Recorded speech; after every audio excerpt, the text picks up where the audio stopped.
charging my car at 120 volts, 13 amps from this.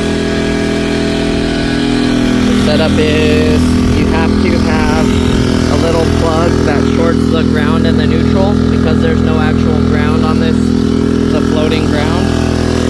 So, but it's working. And here you can see it's charging 13 amps.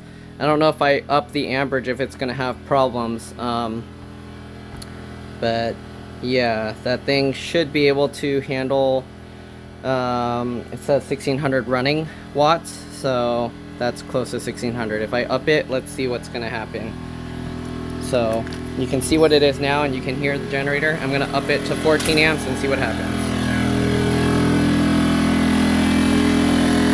Still going.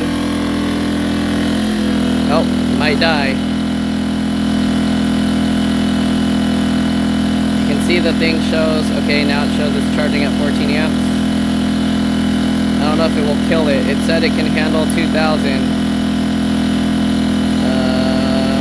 Okay, let's see. That would be 16.6, but that's like the peak. So if I do it to 17 amps, it might kill the thing. Let's see what happens. Yep, it died. It couldn't handle it.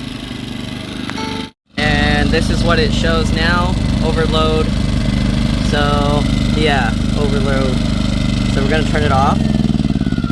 We're gonna, oops, we should actually unplug this first and then turn it off, because otherwise it does that.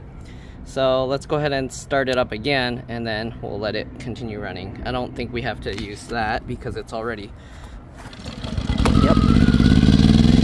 There we go. And I'm just gonna start at low again.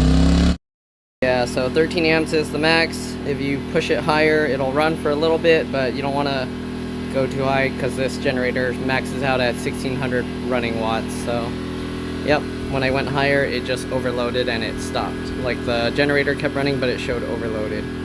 Alright, that's it. See you guys later.